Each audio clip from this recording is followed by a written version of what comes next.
Show.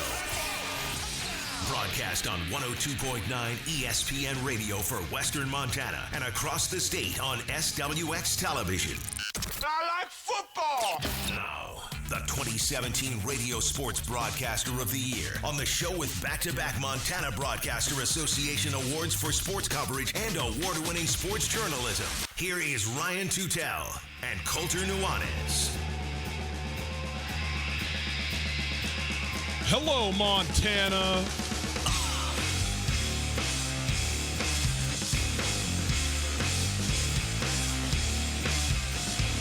Zion Williamson.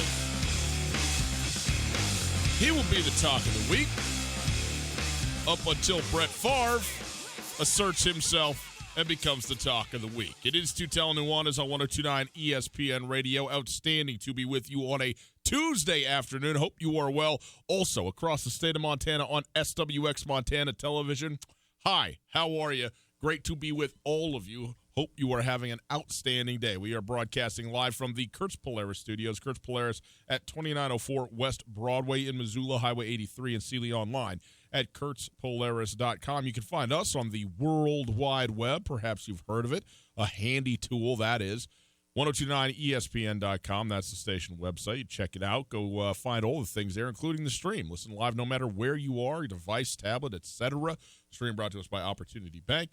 Your local bank, your opportunity. If you want to call us, we'll accept your calls as well. 329-1899, the phone number. 329-1899. All guests join us via the Rangich Brothers RV phone line. In the show today, Zion Williamson. Boomer bust overall, boomer bust relative to expectations. We'll get into that.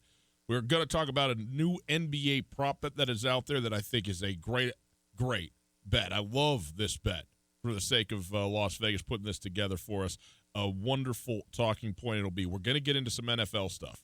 Brett Favre says that he's coming back to the NFL. That can't be real. Can it? Can it? Also, best and worst NFL teams by division. Bunch of other stuff as well. Get you set up with the Osprey losing last night to Idaho Falls. They're 2-2 on the season now. Game 2 in Idaho tonight at 7 o'clock for you right here on ESPN Radio.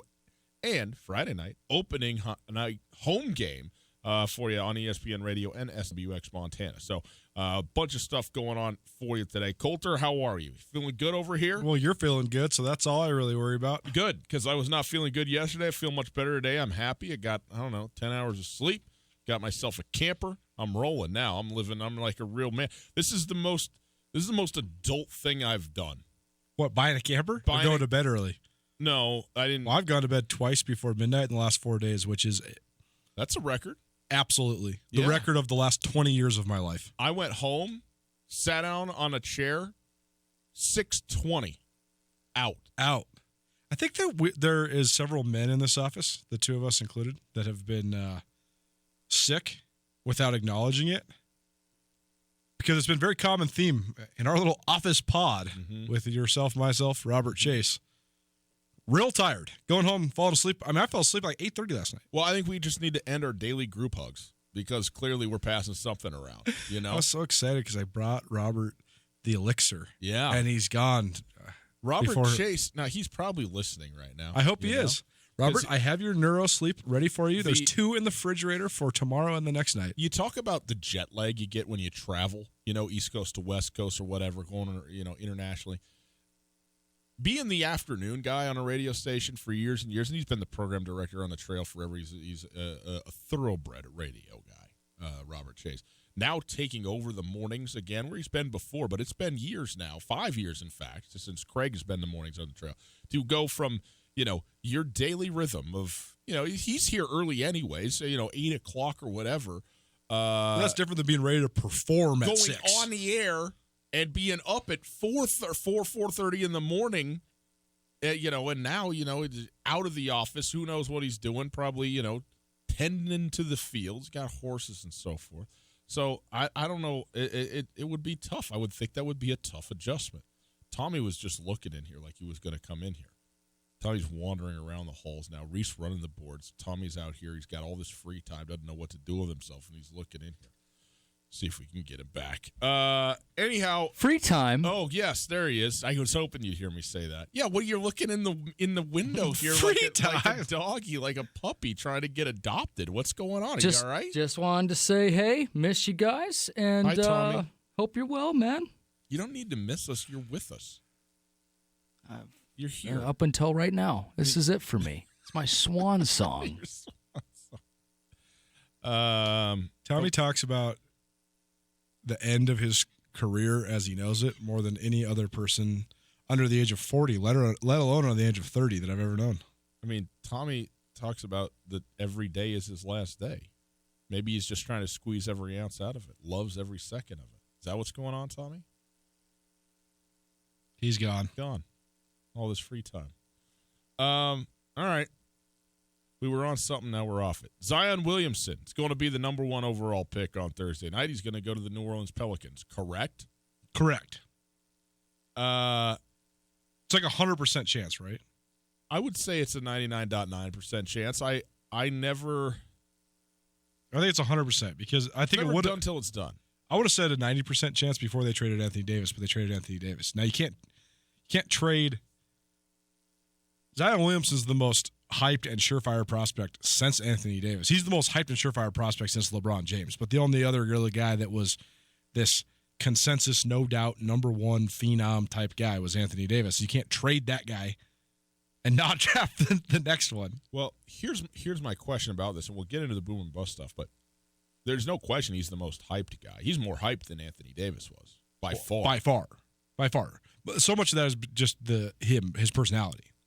Yeah, I mean, I don't know. Does he have a lot of personality? He's got a lot of personality. He's got a lot more personality than Anthony Davis. I mean, Anthony no Davis is the most he's like the most demure superstar of any guy. Yes, you're right. It's not even that he's sullen or anything like that. He's just not really a outwardly outgoing guy. Here's the thing. I think Zion Williamson has great, superstar-like swag. And I think he's got, on the basketball court, not just his skill set, but his demeanor on the skill set. But I separate that from personality, and I would say I don't really know what Zion Williamson's personality is. But in terms of certainly what you get, he is a star when he's out there on the basketball court. So he's the most hyped guy. You know that I love Zion. I mean, you were asking questions during the year about Zion Williamson. You know, does he have the shooting ability to play in the NBA and play effectively? Does he have, is he, for all of his athleticism, is he going to be prone to injury because of his size and so forth and so on? So I've heard more, not criticism or even critique, but just questions, which are good, honest questions to ask from you than I have just about everybody, because everybody, like you said, seems to think this is the surefire lock. Now, I love Zion Williamson, and I think his talent translates really well, not just the athleticism and all that. I think he's an underrated shooter. I think he's an absolutely next-level passer for a big guy of the basketball, and I think he does everything he absolutely could imagine a guy doing. I think that he has the ability to overpower. In fact, I know that he has the ability to overpower at the college level, which he will have restricted significantly at the NBA level. And that has been, all the highlights we've seen of Zion Williamson have basically been feats of strength and jumping and this obnoxious leaping ability and stuff like that. It is rare that you just go inside and throw the hammer down in the NBA no matter who you are. The biggest dunks happen because there's a blown defensive assignment or you get loose on a fast break or something like that. You don't go down Main Street in the NBA and just start throwing it down. And I don't think that is going to happen. But he's every bit Blake Griffin to me in terms of his ability to do that. And any guy that can, if there's any guy that could, it would probably be Blake Griffin when you talk about the size and the leaping ability and just the ferocious strength. He's got all of that. I said he's the most hyped. He is not to me the lock that certainly LeBron James or Anthony Davis were. However, he is absolutely the number 1 pick. I mean, when I say he's not the lock that those guys were, that's not much of a statement. Those guys, that sort of no doubter doesn't come along very often. That said, it seems like we've seen some no doubters who have come through and not been, as good as we thought they would be. And you asked the question today, which is the basis of this whole conversation, Zion Williamson, boom or bust. And I'm going to say boom. And I got no reason to think boom, but you and I talk all the time on this show that it's always in relationship to expectations.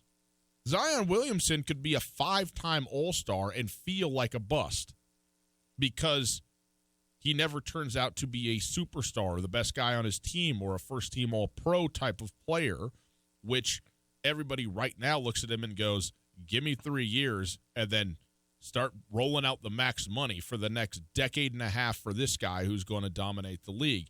You know, those are very, very lofty expectations. And if he doesn't do that, then, you know, the perception is, well, not as good as he could have been or not as good as he should have been, even though he might be great. And I would say that he's going to be great. I don't know if he'll meet expectations, obviously.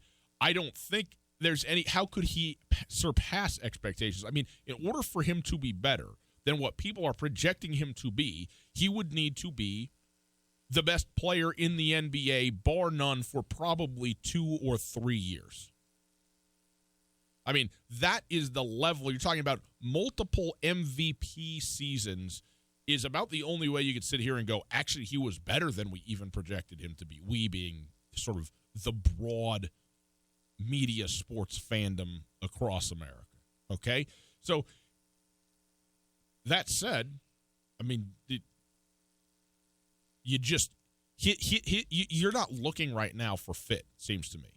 He's that good that the fit that you might think about, you know, now that you got this brand new team in New Orleans and you're trying to sift through what do these guys do, what do they do well. And by the way, I mean, they got to be working 23 and a half hours a day in New Orleans right now to try and assess the skill sets of the guys they just brought in with the skill sets of the guys they're anticipating being there next year and what they're going to do with Zion Williamson. The nice thing is you don't have to sit there and think, well, do we want a shooting point guard? Do we want a stretch four? Do we want a big man? You go, you know what we want? Zion Williamson. That's who we want. The best player available. Where you really got to be thinking is at 4, because that's where you have a ton of flexibility if you're the New Orleans Pelicans, including trading the pick away. And so that is, I mean, they got to be hard at it over there in NOLA at the moment. But Zion Williamson, I'm going to say boom. Boom for me on Zion Williamson. Even if he doesn't quite meet expectations, it's still a huge boom. It's still a resounding boom. I mean, he would have to be precipitously bad to be even an average NBA player. You know, and that would be, you know, if he was an average NBA player, that for Zion Williamson would be a bust. And I don't think he's going to be that. I think he's going to be really good and multiple all-star types of years and probably, you know, in time first-team All-NBA caliber player. There's so many ways I want to go with this, but first of all, I think that there's a strong difference between a surefire number 1 pick because of the transcendence and upside of their basketball skill, like LeBron James. First of all, I want to ask you a question before we get into this. By the way, I like where you're going with your statement. Who was more hyped? LeBron James or Zion Williamson? Zion. No question. And the reason, there's 2 reasons for it. The explosion of social media, the explosion of YouTube. The social media, and specifically was it a 360 dunk from the free throw line or what? I mean, there's a couple of dunks where you go. So it's rare that I know about a kid before he plays in his first college game. I knew about Zion Williamson. What about LeBron James playing on primetime ESPN when he was a junior in high school? So here, the other reason the answer is Zion is because he did play in college, and not just at college, he played at Duke. And not just at Duke, he played on a, quote, super team at Duke and was the star of that game. And it's Duke, North Carolina, and Barack Obama is sitting courtside for the basketball game, for a college basketball game. Jay-Z is at Pitt in Pittsburgh, Pennsylvania, watching Pitt hosting Duke in a regular season ACC basketball game. Totally. Okay?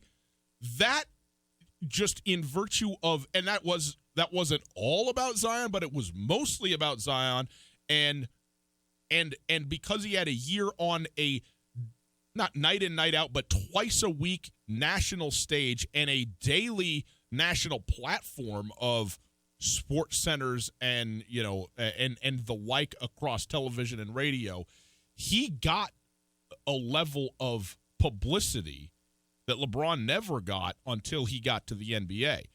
But in order to make this apples to apples, to me, you have to consider LeBron's first season in the NBA would be akin to Zion's first and only season at Duke. And at that point, the pub goes more for LeBron James. Of course, double the length of season and all that. But coming into the NBA, Zion Williamson has had more hype, and that does not mean that he is a better player or a better prospect. I don't think anybody would argue that about him, but he certainly had a lot more exposure than LeBron had. A lot more. I don't know about that, man. LeBron James was, the headline on Sports Illustrated when LeBron James was a sophomore in high school was the once and future king. LeBron James is one of the singular prodigies in modern American history. LeBron James was anointed as the face of the NBA before he was even in the second half of his high school career. That's amazing. Again, are we talking about hype? Or are we talking about expectation? Because I think this is the really interesting conversation. I think this is why, and that's the point I'm going to get into. Because that's why I say I don't really know, but I get what the delineation you're making, because I think that Zion Williamson is the actual most surefire number one pick in the history of the NBA, and has nothing to do with his projection or his skill or what you expect out of him. It has 100% to do with the hype. If you don't take Zion Williamson is going to be a bigger star than multiple-time All-Stars the second he's drafted. Mm-hmm. He will be a more marketable player than Kyrie Irving. Kyrie Irving has an NBA championship and multiple-time All-Stars. You're absolutely right. Zion Williamson is the guy that every single kid's going to want his shoe, every single kid's going to want his T-shirt, his hat, everything, more than any dude we've seen in, dare I say it? He's the guy that's Kobe's had his own shoe, Kevin Durant's had his own shoe, John Wall has his own shoe, Carmelo Anthony, Chris Paul, they've all had their own shoes. Who knows or cares about those shoes comparatively? The only other guy I can think of that had, there's only two guys that had shoes that made a cultural impact like Michael Jordan, like the Jordan shoe brand, and that's Tracy McGrady and Allen Iverson. Zion Williamson is on par with those two guys. Day one, maybe superior to them. You think more hype than Anthony Bennett? I'll never forget my reaction when Anthony Bennett was drafted number one. Again, I always talk about this. I pore over this stuff. I read intensely about this stuff. When that happened, I said, what? Who? I'll bet it didn't end at what. I couldn't even believe it. What I said was your second word. Who? Never heard of him. Never heard of him. It's not even like, oh yeah, I did hear about him one time. No, never heard of him. Never heard of this person ever. Great job, Cleveland. That was insane. Okay. This is the worst pick in the history of pro sports. It's not even close. It's not even close. Regardless. It is. Regardless, though, Zion, there's the it factor. And our mothers are great sports mothers. They certainly are. They have attended far too many. Thousands of games in the Missoula community for us and our friends and people that they hardly even know, and just all the sports, they've been there. Mm-hmm. They love it. The refs. My mom always talks about just the intangible element of the it factor and how there's no way to describe it, and it's foolish to even try to describe it. But when you look at Zion Williamson, I overanalyze body language way too much, and the way guys are, the way that they react, their semantics, all this sort of thing. But I look at a guy like DeAndre Ayton, I think, wow, that's a ferocious looking, but also a little bit standoffish type of guy. Look at a guy like Trae Young, and I just think, well, if he could figure it out, but he looks like he's a little unsure. Like when you just watch him, you just think kid. When you look at Zion, looks like he stole his mom's scissors. You don't necessarily like when you look at Zion Williamson, you think kid and grown man all at once, because he has this infectious energy. He's always smiling. The thing that I love about Zion Williamson is that I do think he lacks elite skill. I think that's going to be something that he's going to have to develop. Has to. But I think that there's never been a word said about him besides that he is my favorite teammate ever by everybody that's ever played with him. I love this guy. He's diving on the floor. He's always making jokes and being jolly and gleeful and just cheerful at all times during all the interviews. He's never sullen or demonstrative. He's always just having a great time. He has this infectious, youthful spirit while also being this like ferocious grown man who's so aggressive, so explosive. And I think that's what makes him the most surefire number one pick in the NBA lottery era, because the guy is going to be a star straight up. And what I project him as, I think that the hype, he'll never reach what the hype is. How could he? I think that his absolute best case scenario is Charles Barkley, which is unbelievably good. Unbelievably good. But I don't think it's 5-time MVP like LeBron James. No. It's not 5-time NBA champion like Tim Duncan. I mean, I tend to agree with you on all of those fronts. The thing that I love about Zion is the things he does naturally are a show unto themselves, but he also likes to put on a show. He loves the flash. He wants to get people hyped. He doesn't just want to go up and throw down the uncontested dunk. He wants to do the 360, pause in the air, cock it back, and hammer it down to get people going. And that gets him going. And he starts yelling up the floor and everything like that. And that is great. That makes you stand up and cheer off of your couch at the house. The thing that I'm with you on too is the joy, the happiness. And I hope that doesn't go away, because it seems one of the things that bothers me particularly about NBA players are cool. Often they know that they're cool, but often it seems to me that they feel like they have a responsibility to come off as cool, that they have a responsibility in the thing to not show who they are, to not be cracking jokes and laughing and messing around, but to be like, yep, that's what we do, this, and on and on and on. Right. And I'm like, okay. Like if that's who you are, then that's fine. But also I feel like there's a certain culture about it of just sort of, you underplay everything because you get it all, and it's all you got. You're the one pulling the strings, And I hope that he gets up there and just is who he is. Is who he is. And not to say you're going to be influenced as a professional with your teammates and all that, but you still, that personality is there, and I hope it continues to be there, because sometimes I feel like there's a bit of a wet blanket thrown on some of that stuff at the professional ranks across the board, especially in basketball. LeBron James, Kevin Garnett,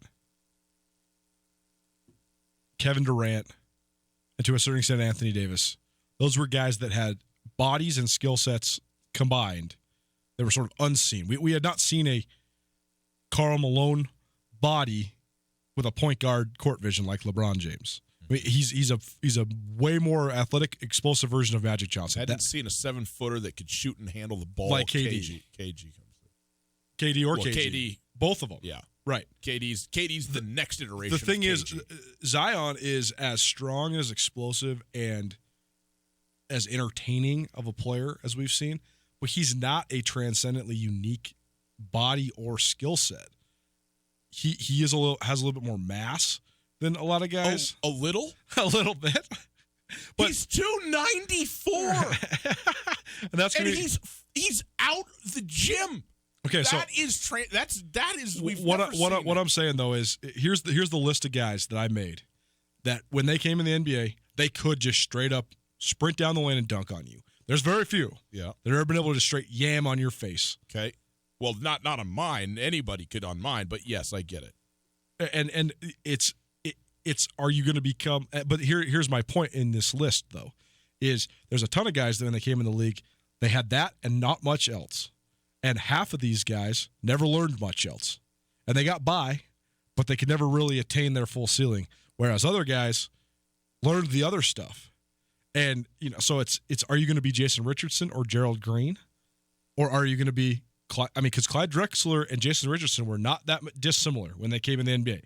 Clyde Drexler learned how to do everything and became an MVP and led his team to the finals.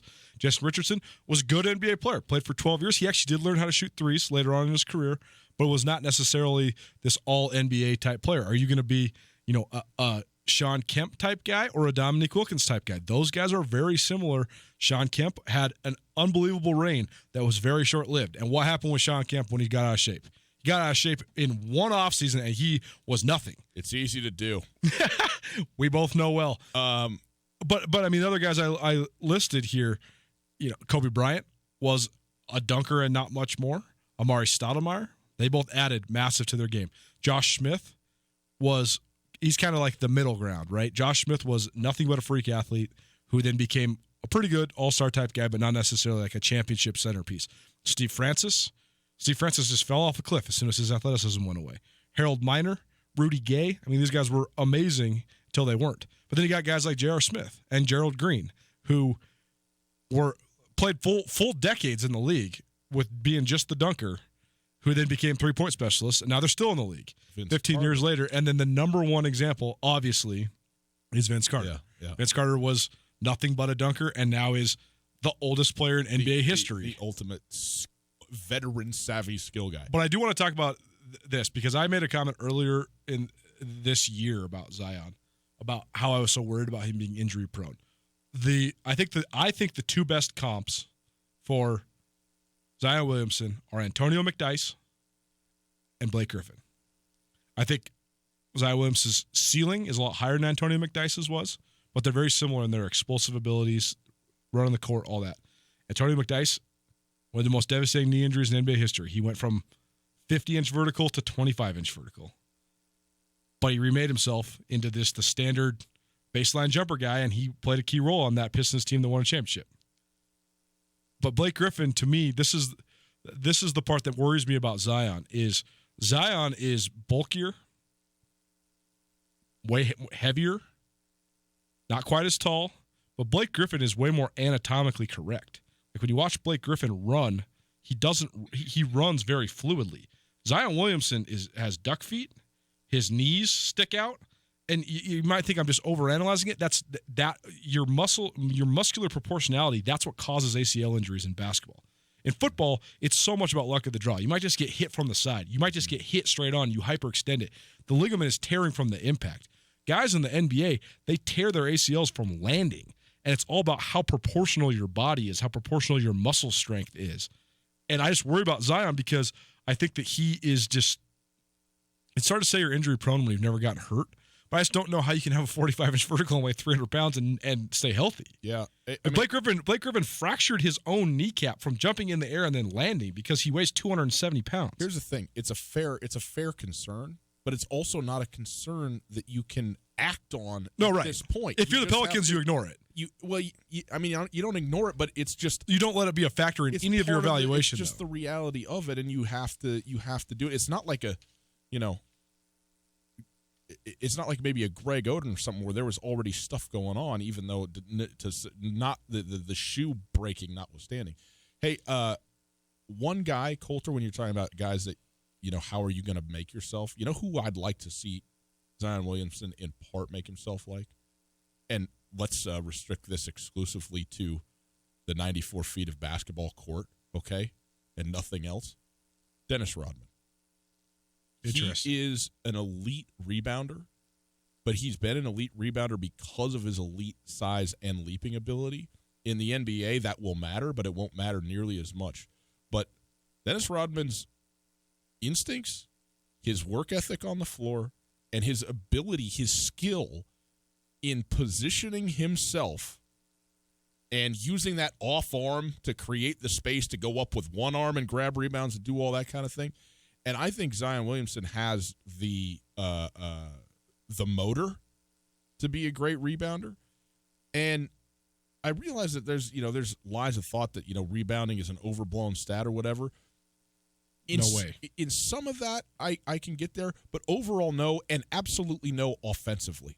If you could get offensive rebounds and go back up with it, I mean, it's a straight pick six. Yeah, I mean, it's a turnover and a bucket. And how do you secure stops in the NBA? I mean, the NBA rebounding schemes are so intricate, and it's why Kevin Love reached such an elite level especially when he was with the T-Wolves and then early on in his time with Cleveland, because you can have everybody else engage in the fast break because first of all, Kevin Love is going to get the rebound. Second of all, he's the best outlet passer in the entire NBA. At least he was in his prime. Mm-hmm. And that ability to initiate the fast break is so paramount in the league because you can have a 4-on-3 over and over and over again when that's the case. The other thing I would say is that throughout the history of the draft, the only statistic that is translatable from college to the pros is rebounding. Mm.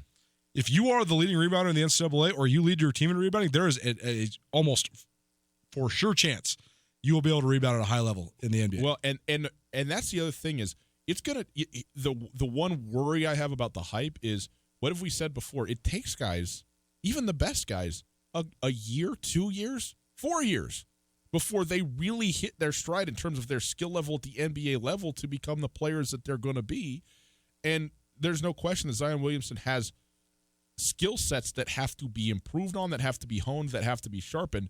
Rebounding is an area that I think day one in the league he could be great at and, be effective, get the minutes on the floor through that set of skills, and also something that Rodman could never, ever do, start a fast break. I mean, he could obviously outlet the ball, but he could also run the ball up the floor. He could be Draymond Green in that respect. Rodman could start the fast break when he tied Carmelo's shoes together. Tie his shoes together, do you remember his antics? Oh, come on, the worm, dude. The 1996 NBA Finals, watching that with my old man was one of the great memories of my childhood because when Rodman started going nuts, and, Frank Bukowski and Jim McIlvaine were going to kill him. They were going to kill him. It's one of the funniest antagonistic scenes in NBA history. But, yeah, again, Thursday night, 7 o'clock. The NBA draft, and look forward to seeing Zion almost certainly go number one overall, and then where the pieces fall. And I think I have no idea who, but I'm totally intrigued by the 4th overall pick to New Orleans as well. No doubt. And I think that the last point I want to make on this is that Lonzo Ball has been in the brightest of bright spotlights since the day he stepped foot on UCLA's campus, honestly. Since he was born to LeVar. I think there's a lot of varying takes on the LeVar Ball thing. I think that the LeVar Ball thing is outstanding. I think that he's incredibly annoying, and I think that's the point. And I think LeVar Ball has done a brilliant job in deflecting the scrutiny on his own son, which what else? It's like LeBron James told Lonzo Ball on the shop. He said, man, lucky you are to have a dad, period. Right. To love you, to stand up for you, to deflect things for you. Mm-hmm. It's tremendous. But regardless, that whole circus aside, I think that from a true basketball fit, that Lonzo Ball is the best point guard to play with Zion Williamson. Maybe. I really think that Lonzo Ball and Zion Williamson are a much younger, much more precocious, and in the best ways, much more naive version of Chris Paul and Blake Griffin. You know what I hope? I hope New Orleans can stay together. I hope this group of guys bonds personality-wise with 4 potential superstars under the age of 22. Imagine and let them come up together. Give them time. Let them miss the playoffs for a year or two. No doubt. And figure it out.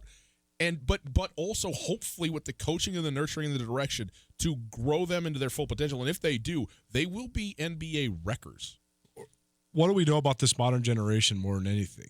They all know each other and know about each other before they ever get to meet each other. Right. And there's just no way that Lonzo Ball hasn't been watching and loving Zion Williamson and vice versa. And they're going to get together and be like, what's up, bro? It's not going to be like, hey, how's it going? I'm Zion. It's going to be like, what's up, bro? Let's do this. Let's go. Let's roll. Yeah. And, if they could unload Drew Holiday's contract and then just supplement that with a couple other young guys, like you're saying, it's a kind of an unprecedented moment in NBA history where you could literally have 2, because they have draft picks the next 2 years from the Lakers as well.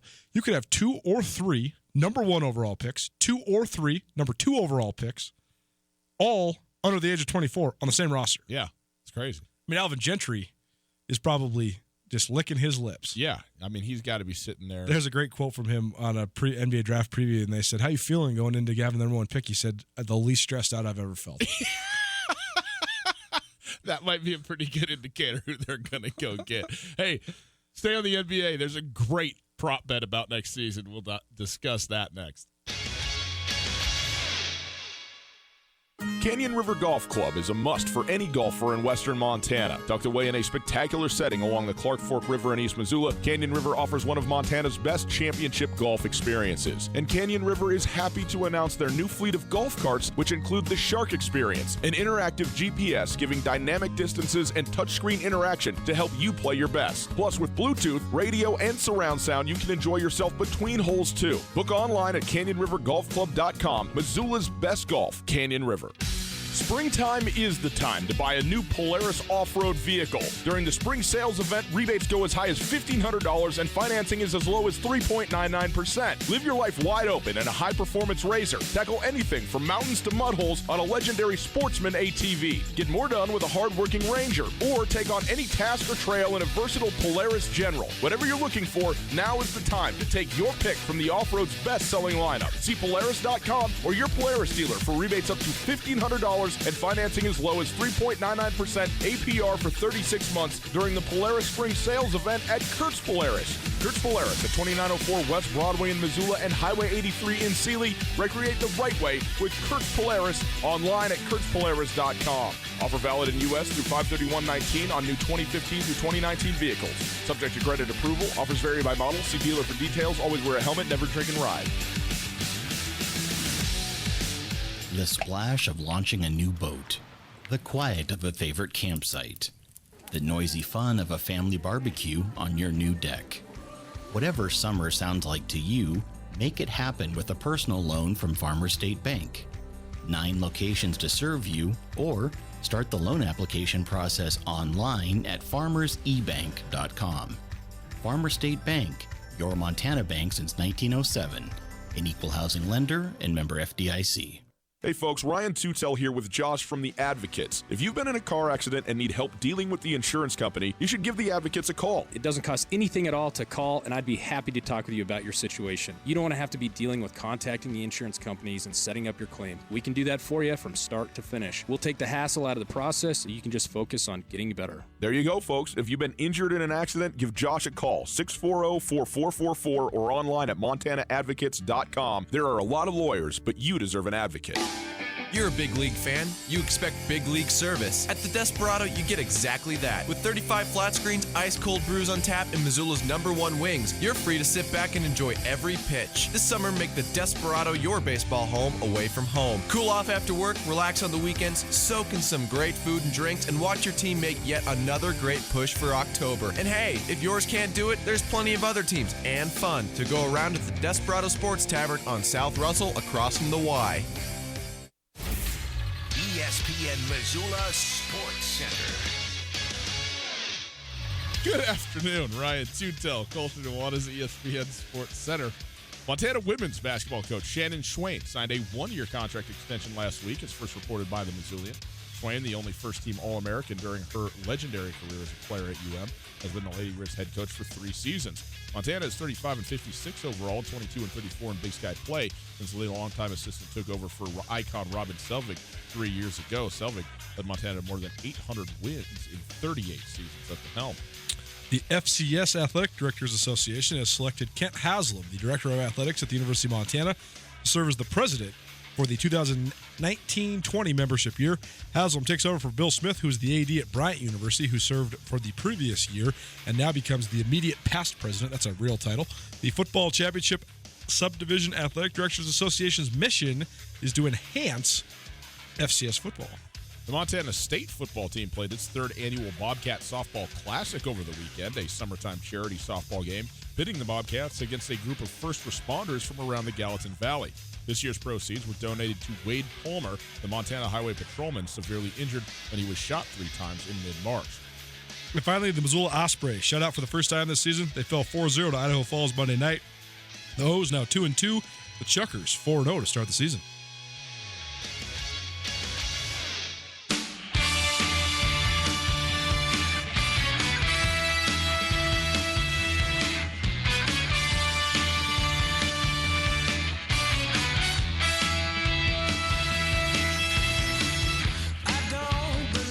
maybe I'll hang up this radio thing and just become an influencer.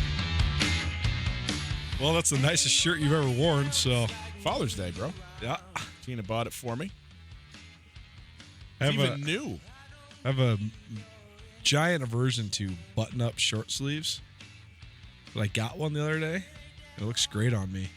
And I cannot convince myself to wear it. The only way I can improve on the button-up short sleeve is to also wear a tie with it. It's Tutel Nuanez, 102.9 ESPN Radio. Plaid shorts and hiking boots. Always.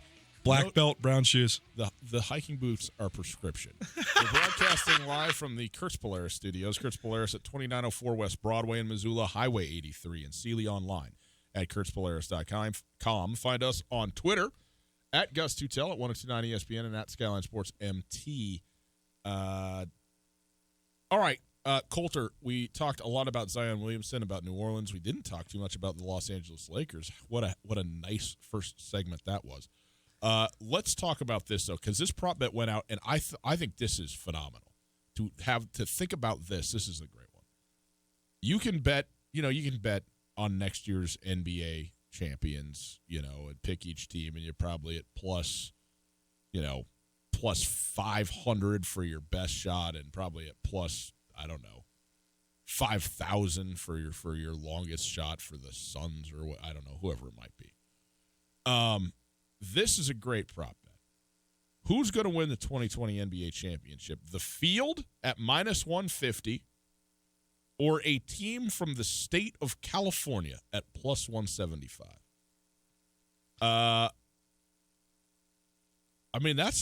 That is a great bet and a great question. I mean, if and when Kyrie Irving and Kawhi Leonard and Kevin Durant but I think that almost certainly two of the three, if not all three of those guys, are either going to California or staying in California. Then how can you say it's not someone from the state of California? I don't think you can really factor Kevin Durant into the equation at this point. But right. Kawhi Leonard, you certainly could. And this is interesting for that very reason, because we don't know the landscape yet entirely, but we know enough to know that this is a really interesting question. And notably, this isn't a pick either a team from California or the field. It's pick a team from California and get 175% of your bet back, or pick the field and get 50% of your bet back. So it's triple the return plus over triple the return on the state of California, which makes this very intriguing, because I think that straight up you got to say, well, give me the field, give me 26 teams over 4 teams. Granted, outside of the Kings, and even that could be a real wild card, because you and I both like Sacramento, and they're going to be, no one thinks of Sacramento certainly as a title contender, and I'm not arguing that they are, but, they could be the 6th seed in the West next year, and you go, okay, well, what do we got here? What kind of run might they go on? Probably not, but that's the worst team in the California right now, and they're pretty good. And so this is interesting, but I mean, what pick do they have? I'm trying to look feverishly. You know what? It's so interesting because it's not a top 7 pick for the first time in a long time. I mean, they won 40 games last year, which is like a landmark season for the Kings in the last 15. Yeah. And Vlade Divac became the czar of Kings basketball. Just fired everybody. Well, they don't have a first round pick. That's why I can't find them. Like, scanning feverishly. Traded it out at some point, right? But I mean, so this is a complete tangent. But when you're talking about De'Aaron Fox, who I think is right on the border of being an all-star. I think he's on the brink of being a top 20 player right now. Talk about Buddy Hield. Everybody was wondering if he's the next Jimmer Fredette or Adam Morrison. Instead, no, Buddy Hield can score the ball in the NBA. But Buddy Hield can reign. I mean, Buddy Hield averaged 21 points per game last year. Buddy Hield can score the ball at the NBA level, no doubt. You had Harrison Barnes, who's looking for a career resurgence. And then you talk about 2 really potential-filled big guys in Marvin Bagley and Harry Giles. I think Bagley is very good, and I think Harry Giles could be really good if he could get back healthy. And then you talk about Bogdan Bogdanović. Is Willie Cauley-Stein still there? Willie Cauley-Stein's there. I mean, he's kind of just a proven guy, proven commodity. And Bogdan Bogdanović is a good player too. I mean, that's a good young core, man. That's actually an exceptionally good young core. It is. You have to get De'Aaron Fox has to become a superstar because you have to have a superstar to win at a high level. Here's in the the NBA. thing: the issue that the Kings have, I think, is that they got what they got, and that's it. So and they're not going to get anybody else. They have to produce from within. Totally, and you just have to bank. They could, but you just have to bank on. I mean, you need Buddy Hield to be as good as CJ McCollum, and you need De'Aaron Fox to become as good as the star point guards in the West because that's where they're going to be stuck. De'Aaron Fox has to become as good as Russell Westbrook and James Harden and the like. I just don't know if that's necessarily in the cards. And Marvin Bagley needs to be DeMarcus Cousins. Marvin Bagley's so interesting to me because Marvin Bagley was so hyped coming into college. From where? He's from the academy, right? From Duke. No, right. But I mean, I thought you were asking me. He's from Hillcrest Academy. But I mean, just since I just thought the coattails of the Zion. I just thought it was so crazy that Marvin Bagley was surefire number 1 pick coming out of high school, coming into college, all through college, and then DeAndre Ayton sort of surpassed him. Mm-hmm. But like as soon as everybody affirmed that DeAndre Ayton was the consensus number 1 pick, everybody else was just like, well, Bagley's just an average guy. He's I just never understood where it kind of just fell off. I mean, he's still this exact same incredibly skilled 6'10" guy who can run the floor. I just don't know where the hype just kind of dropped off for no reason. I still think he's really good. I don't understand why people don't think. I don't know. I guess I just don't get why. I mean, I think that he had as good of a rookie year as DeAndre Ayton, and I don't understand why DeAndre Ayton has more hype. I mean, I do understand it. Look at him. Yeah. I mean, DeAndre Ayton is one of those wow bodies, but regardless, it's a very interesting prop bet. I would take. This is a incredibly prisoner of the moment take, but I think that the Los Angeles Lakers are the favorites for the NBA championship, even with 5 guys on their roster. Because they're going to add other pieces. That is insane. That's a terrible, terrible take, and that is prisoner of the moment. And I also would take a team from California at plus 175 compared to minus 150, and you got those 4 teams. Specifically Golden State and the Lakers? And then the Clippers, because the Clippers are going to add, they're going to get one of the big guys. We'll see. I shouldn't guarantee it, but I would be very surprised if they didn't. So I would absolutely, this is the time. Because presumably more guys are going to come into the state of California than are going to go out of the state of California in the next 48 hours as we go into the draft and see what shifting happens up until the trade deadline. So you don't want the market in California to get saturated with the likes of Kawhi Leonard and so on, and then all of a sudden you're not getting as good a return. Just trying to help out the people. It's Tutel Nuanez, 102.9 ESPN Radio. If you're watching on television, I look great today. I will tell you why next. Alpine Touch has mastered keeping your taste buds happy by spicing up anything you throw on the grill this summer. Now, let Alpine Touch keep your mouth watering whenever you want their new sunflower shooters. Their new jumbo sunflower seeds seasoned with Alpine Touch's world-famous all-purpose seasonings. And Alpine Touch sunflower shooters will be available all summer at every Osprey baseball home game. Available at retail locations around the state and online at alpinetouch.com. Alpine Touch, Montana's special spice. Les Schwab is proud to introduce 2 of our best tires ever, just in time for summer. There's our exclusive Reputation, a high-mileage premium passenger tire we believe has the quietest, most comfortable ride ever. Or our exceptionally quiet and smooth all-season traction tire, the Open Range AT. Get $50 off alignment when you purchase a set of 4 Open Range AT or Reputation tires. Book an appointment today at leschwab.com. Les Schwab Tires. Doing the right thing matters. Cannot be combined with other offers. Limited time only. See details at leschwab.com. On Russell, across from the fairgrounds. Hey everybody, here with my good friend Josh from the Advocates Injury Law Firm. Josh, if I've been in an accident, how much is it going to cost me to hire you? Well, we take cases on a contingency fee. And what that means for you is that if you're hurt in an accident, we only get paid if you make a recovery. You'll never owe us anything out of pocket. What about the call for a consultation? That's not a problem. We don't charge anything for an initial consultation, so you have absolutely nothing to risk by calling us. If you're injured in a car accident, call the Advocates, 640-4444, or online at montanaadvocates.com. In Western Montana, we know shopping local matters, but we also know that you're going to pay more for the quality and customer service that comes with it. Well, not at Selway Armory. Selway Armory is locally owned with a staff of specialists that can answer any question. In addition to the expertise, though, Selway Armory also has a bigger selection and, are you ready, lower prices than the box stores. When you're in the market for firearms and accessories, save money with the experts at Selway Armory. Selway Armory, 2825 Stockyard Road, Unit E6, and online at selwayarmory.com. When you need a bank to help ramp up your savings strategy, look to your local bank, Opportunity Bank of Montana. Build confidence in your financial future when you create a rainy day cushion or take care of the nest egg you already have. Opportunity Bank offers options from basic savings to money market accounts and certificates with competitive rates. There's nothing like the feeling of progress, so let's get started today. Come see us at Opportunity Bank of Montana. OpportunityBank.com. Member FDIC. Welcome to today's lottery drawing. And today's winning numbers are not yours, not yours, and another number that's not yours. And the final number is not yours. When it comes to having money, don't rely on luck. Brew your own coffee at home instead of buying that latte. Brown bag it to work instead of ordering in. Go to feedthepig.org for more free ideas on how to save. Feedthepig.org. This message brought to you by the American Institute of Certified Public Accountants and the Ad Council.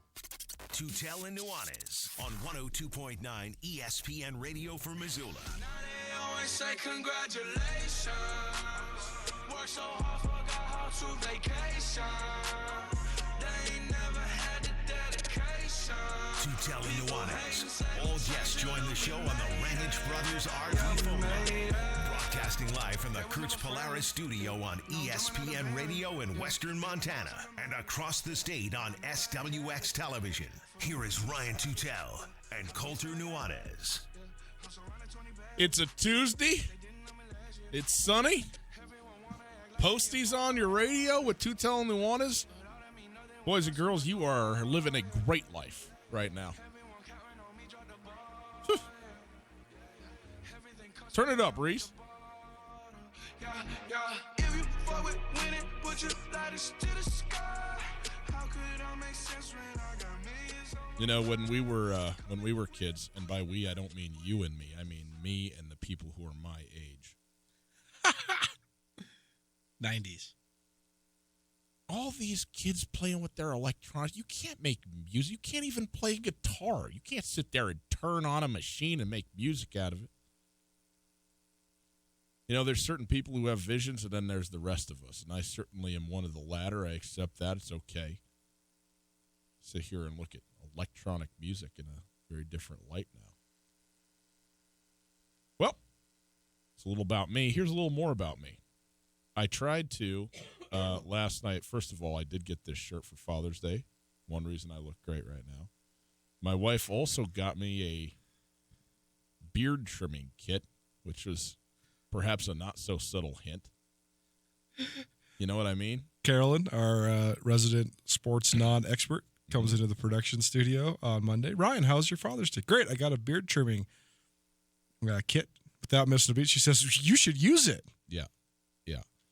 So, first of all, I like the way I look right now. So far. What do you mean right now? I mean all the time. That's a good point. But, you know, I don't know how long I can go with this thing before our esteemed colleagues over at SWX Montana, like, make a little call and go, hey, you know. See the size of my beard? About a month ago? It's huge. Yeah. So's my head. Here's the thing, though. You have a way of keeping up with the aesthetic of it, whereas I look like I just have gotten lost, wandered out of the woods. You're unkempt. Yeah, that's right. Just in general. Yeah. It's okay. I wear it well, like always, but I'm just here's the main thing. It's getting a little hot. Yeah. And so I want to, and the other thing is, if you, now I wouldn't probably take it all the way off. In fact, my daughter told me in no uncertain terms yesterday that it would be trouble for our relationship if I actually shaved off the whole beard. She does not want that to happen. But you also get a significant kind of tan line going on the beard line. You know what I mean? When you get all the sun on the cheeks and the forehead and then not on the – that's the best thing about the end of golf tournaments. Guys get to the end of 18, they take their hat off, and you go, whoa, Matt Kuchar, who's this Neapolitan Sunday? You know? Look at that. It is, I mean, it's an egg on top of a strawberry on that guy. Huh? Anyhow, I open up the deal, and I'm like, okay, well, it's probably time I'm going to do it. And it needs AAA batteries. I don't have AAA batteries. Actually, I do, but I'm not exactly sure where. And the thing is that the issue with me shaving or not shaving has nothing to do with, like, anything other than time. I'm just not prepared. It takes some time, both the doing of it, the cleanup of it, and particularly the equipment of it, which until this point I haven't had. I've had to go, borrow, just my wife's, like, hair clippers, Right. And so it hasn't really been on tap, so it's a little bit laborious. And I'm not ready to spend 15, 20 minutes doing it. I'm ready for bed now. I want to go to sleep. Oh, I got the kids. I'm going to do that. Hey, there's a game on. I'm not going to shave. Now I'm eating. I'm not going to do. So now I finally found a window, and then the thing didn't turn on. I said, well, it's a sign. It's a sign from God. I'm not doing it. So here I am.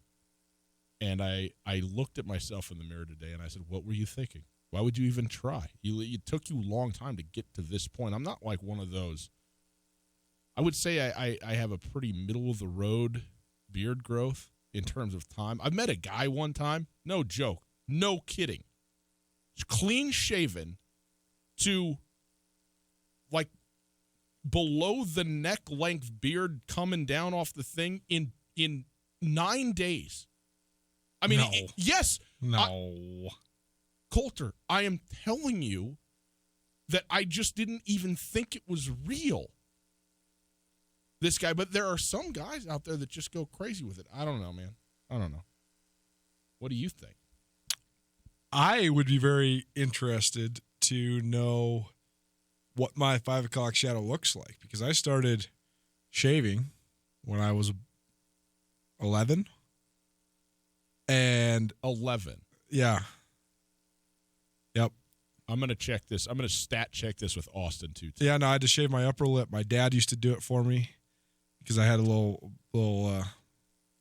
thing going what on. he called it was not is not appropriate. He had a little mustache. Yeah, had a little stash going on. It was not like burly by any means. It was actually more just like so non-full that it was just ugly. Yeah. Just like straggling hairs. But yes, mustache shaving up there.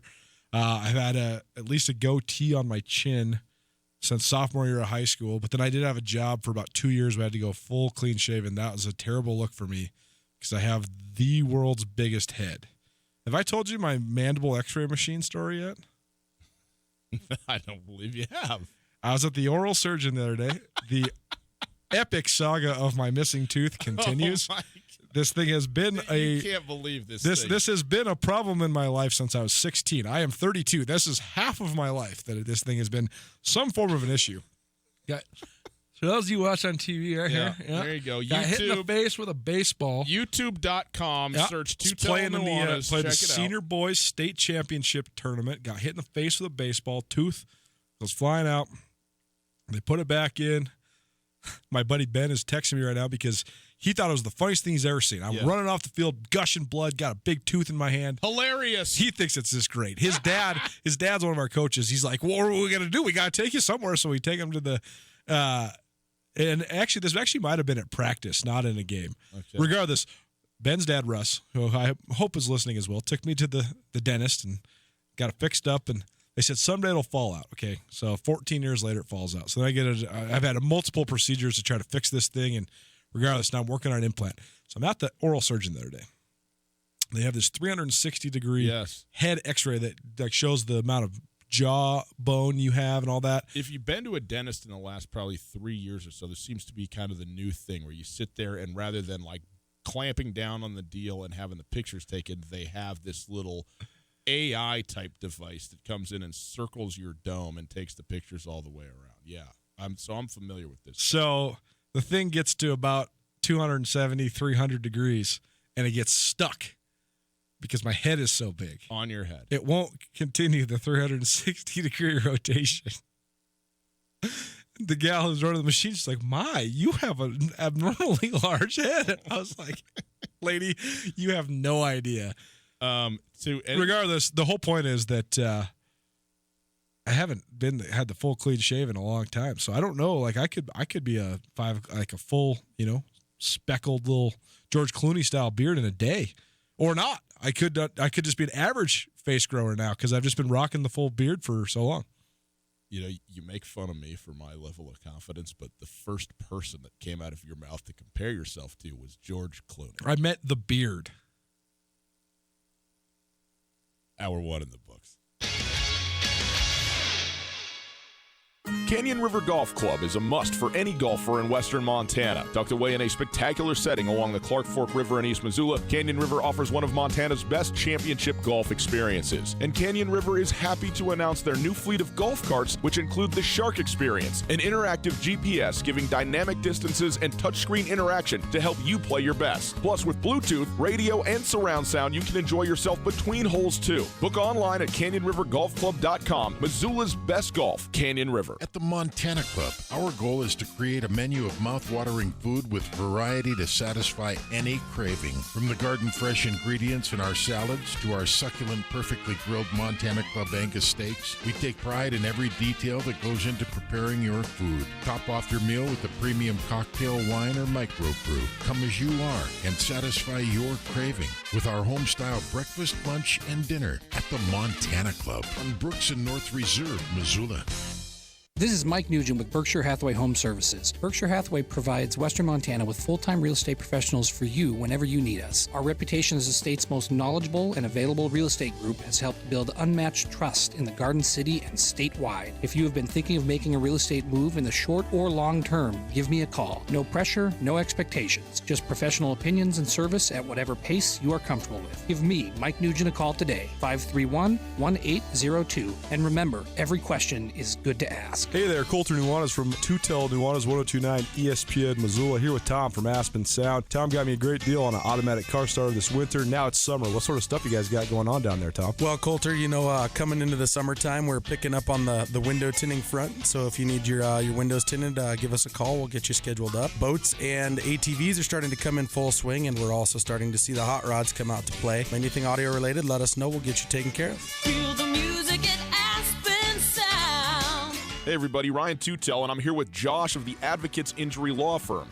Josh, there's a lot of lawyers in this area. What makes you different? At the Advocates, we primarily focus on injury cases. That gives us the experience and the knowledge to correctly evaluate your case and work with insurance companies and other attorneys so you get exactly what you deserve to make you whole again. We take really good care of our clients, and we're going to fight for every single dollar you deserve. Call 640-4444 or online at montanaadvocates.com. There are a lot of lawyers. You deserve an advocate. Hey, Tutel Nuanez here. Can't tell you how many times we've heard the face for radio joke since we came on SWX television, but it's been a fun endeavor so far. And now our esteemed producer Tommy is pushing the envelope even further. We got our own YouTube channel. That's right. If you want to watch us every day from your computer, your tablet, your cell phone, you can check out Tutel Nuanez on YouTube. Tutel Nuanez, live every weekday from 4 to 6 in the afternoons on 102.9 ESPN Radio for Missoula, SWX Montana statewide, and now around the planet Earth on YouTube. ESPN Radio for Western Montana, KKVU HD3 Stevensville, and 102.9 FM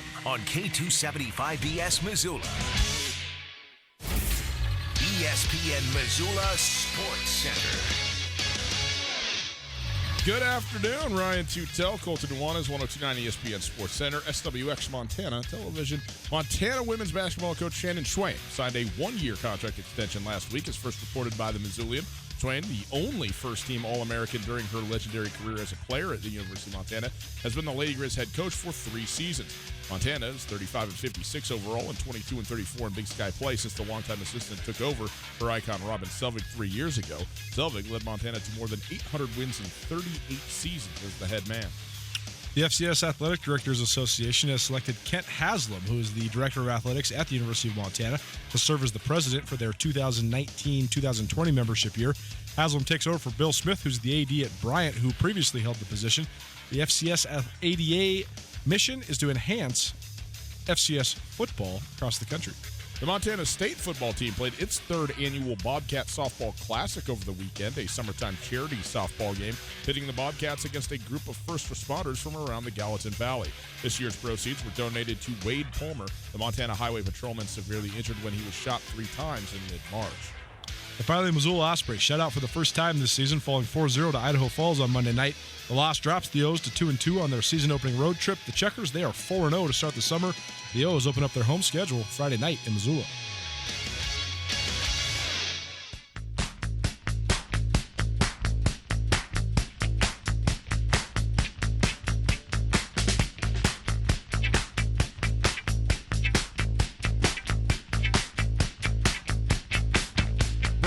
Favre's coming back. Let's go. Suchel Nuanez, 102.9 ESPN Radio. We're broadcasting live from the Kurtz Polaris studios. Kurtz Polaris at 2904 West Broadway in Missoula, Highway 83 in Sealy, online at kurtzpolaris.com. If you missed anything in the first hour, you're going to want to listen to it. If you were here for the first hour, you're going to want to listen to it again. You can do it on the podcast. The podcast available on the TuneIn Radio app and on iTunes and on Spotify. Go check that thing out anytime you would like it. On pretty much any platform you like, the podcast exists thanks to the Wingate by Wyndham Hotel. Coulter, there's a couple different ways, I don't want to say lie, but there is such a thing as covering for yourself by not presenting all the facts. It was a practice. It was a fly ball that was shot out of a fly ball machine, not even hit up there. Well, and you're standing in the spot, didn't have to move. There's a lot of variable. We're getting quite a lot of feedback story from people who were there, first-person accounts that say you put your mitt up, didn't take one step, missed the ball all the way, and it hit you square in your face. I mean, I think practice fly ball. I think there's embellishments going on both sides. I do not recall having a fly ball machine. I don't think Mountain Jumbo Little League had that sort of budget at the time. I was pretty certain it was a dad that was hitting the balls. I also remember having to take a couple steps one way or the other and it going off the edge of my glove.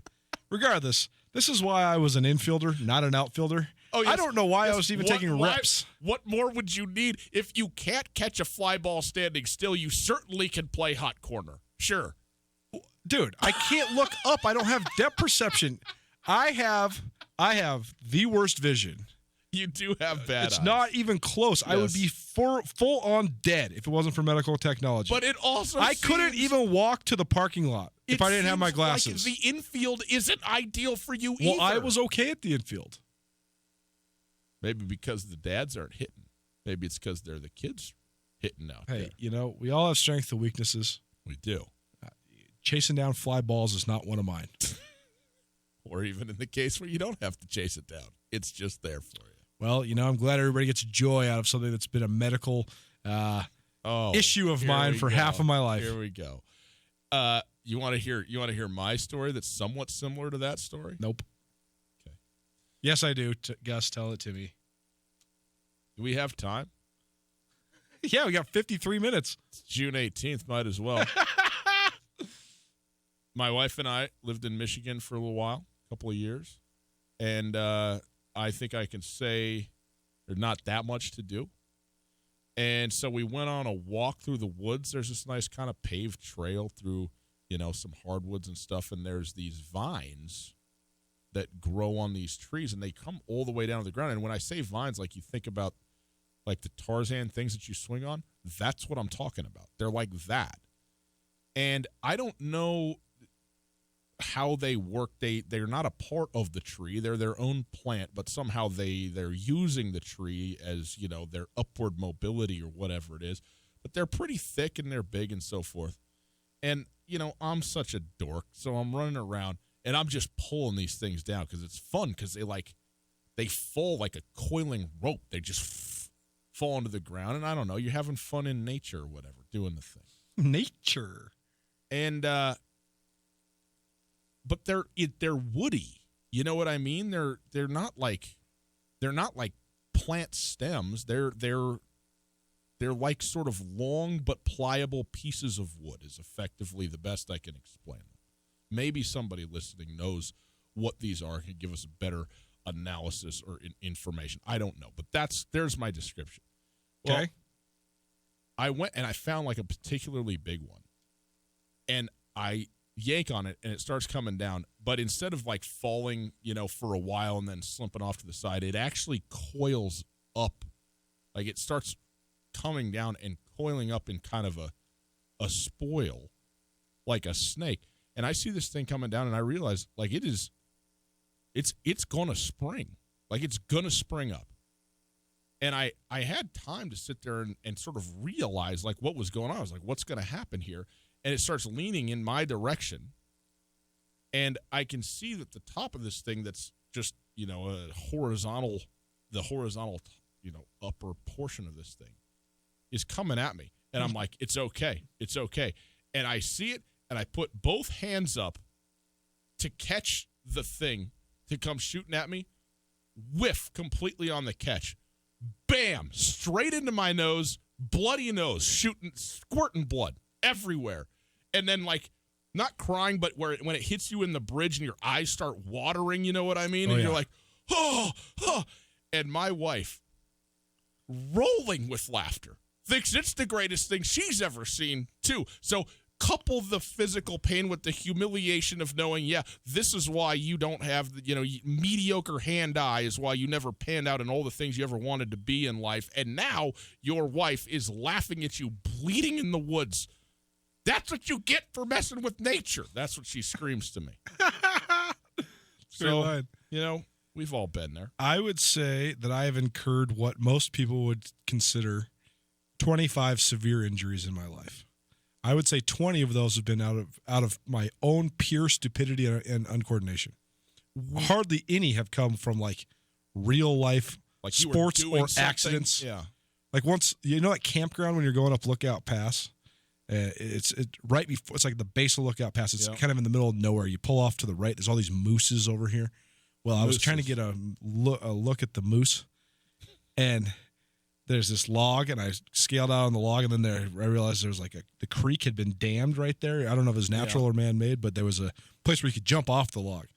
Well, I slip, and instead of jumping off the log, I basically catch one of the knots on the side of the log. It digs into my right butt cheek and then drags all the way down the back of my leg.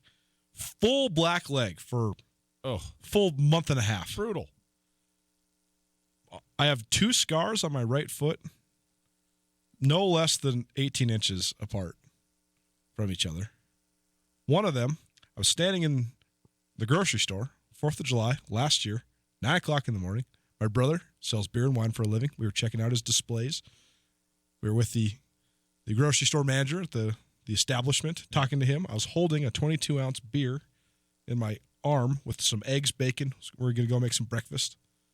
The beer, after some 25 minutes of conversation, slips out of my hand, lands on the concrete floor, lands perfectly square on the concrete floor. The whole bottom of the bottle shrapnels. Piece of glass that looks like a nail goes into the side of my foot. Puncture wound, 7 stitches later, bleeding all over a grocery store in Bozeman, Montana. 9 a.m., go to the emergency room. They're like, well, sir, we don't think that you've probably been drinking yet because it's 9 o'clock in the morning, but have you? And I was like, no, I haven't. In fact, the beer I was going to drink after breakfast is in my foot. No less than, not even a year later, we're about to go golfing, Coeur d'Alene Golf Resort, as part of our trade. Instead, that night before, I'm standing in my kitchen, just all by myself, just looking in the pantry. What am I going to cook for dinner? Maybe it'll be tacos. Maybe it'll be spaghetti. I feel a little crumb on my left foot. I wipe it, just brush it off on my right foot. Turns out it's not a crumb. It's a shard of glass. Completely cut my... Sliced the top of your foot wide open. My own, basically, knuckle of my big toe, completely wide open. Good, probably 2-inch gash. 2 inches long and probably about 1 inch deep. Call my mom. Mom, I got to go to the emergency room. I'm bleeding everywhere. Got a new car. Can't get in there. You got to come. What happened? Don't worry about it. You just got to come. So we ended up going to the mall. Trying to go to the Now Care there. Dragging a bloody foot through the mall. I'm sure everybody at all the storefronts are like, what happened to this guy? This ends up getting stitches. So my little nephew Ellis the other day goes, Coco, what happened to your foot? I was like, buddy, you don't even want to know. There's got to be the fool me once, shame on me. Fool me twice, shame on you. Fool me 20 times. there has to be. Oh, I've thought about this a lot in my life. I bet you have. I think think you have thought. I think about that this a lot. I think that I have a certain element of natural toughness, but also I don't deserve anything that's happened to me in my life. So it's just the way that the powers that be are bringing me back down to earth to keep me humble. Oh man. Okay. Well, we're doing it. 329-1899. Give us your best. This is how I got hurt story. Right now, 329-1899. We'll take your call. You want to hear the worst? You want to hear the worst story of all of them, though? Say, this is not my story. This is a story about my old man. Okay. My 8th birthday, I get a basketball hoop. We go to Coeur d'Alene, where all my relatives live, to celebrate my birthday. Yes. We're coming back. Back in the day, my mother used to get scared with how fast my father would drive, so we would take 2 separate cars. I would ride with my dad. My brother would ride with my mom. And so me and my dad are racing back to Missoula because we want to get this basketball hoop set up. I want to play basketball all Sunday to try to, to with my brother, everything. Yeah. So my dad and I are setting up the basketball hoop. My dad tells me, he says, go out to the garage and get me this tool. I don't remember what it was. Okay, I'm looking on this tools table, and I hear just this blood-curdling scream. And I'm like, what's going on? Go in the house. My dad's laying on the floor. My dad is like the epitome of toughness. Yeah. Never seen him hurt. Never seen him even on the ground in any form. And he's just grasping his foot, and his foot is just gushing blood. It's just pouring blood like a oil fountain. I'm like, what? I'm 8. I'm freaked out. I'm like, what happened? He goes, I stepped on a pencil. I said, what? He goes, you got to drive my truck to the emergency room. I was like, I can't drive. I have no idea. This is the most traumatizing moment of my life to this point. I'm like, I have no idea. My dad's dying. My mom's nowhere. She's in Coeur d'Alene still. What am I going to do? Yeah, so my dad just says, she's made it to 4th of July pass. Right. You're already in Missoula. Exactly. So my dad grabs the kitchen towel, wraps this thing, he goes, stay here. Drives himself to the emergency room. What had happened was the pencil that we were using to like draw the instructions out to make sure we had all the measurements right, the eraser, the friction had gotten stuck in the carpet, so the pencil was sticking up at an angle. And he accidentally like backed over it while he was trying to take the basketball hoop out of the case, and the thing snapped. Well, the pencil went into the soft part on the inside of the arch of his foot and snapped off. A good 9 inches of pencil lead in his foot, buried. How does that happen? How does that even happen? He had to have like this drain thing on his foot. I mean, you talk about being pissed off after you hurt yourself. I mean, Chucky is not happy. Chuck had some choice thoughts for the universe at that moment. Yeah, that was almost on par with when he got the fishing hook stuck in his leg. I could go on forever. Right, Let's talk sports. All right. Brett Favre's coming back, people. How great news. That's great news. Speaking of toughness. Huh? Instagram today. A true champion sticks to his or her calling. I will be coming out of retirement and making my return to play in the NFL in the 2020 season.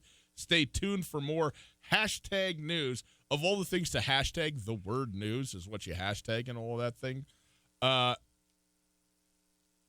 Sadly enough, Brett Favre has now tweeted out or Instagrammed out he was hacked and will not be returning. That's a common excuse he's used before in his life. The thing I was going to say is here's somebody who knows a little bit about media and the sports cycle in the world.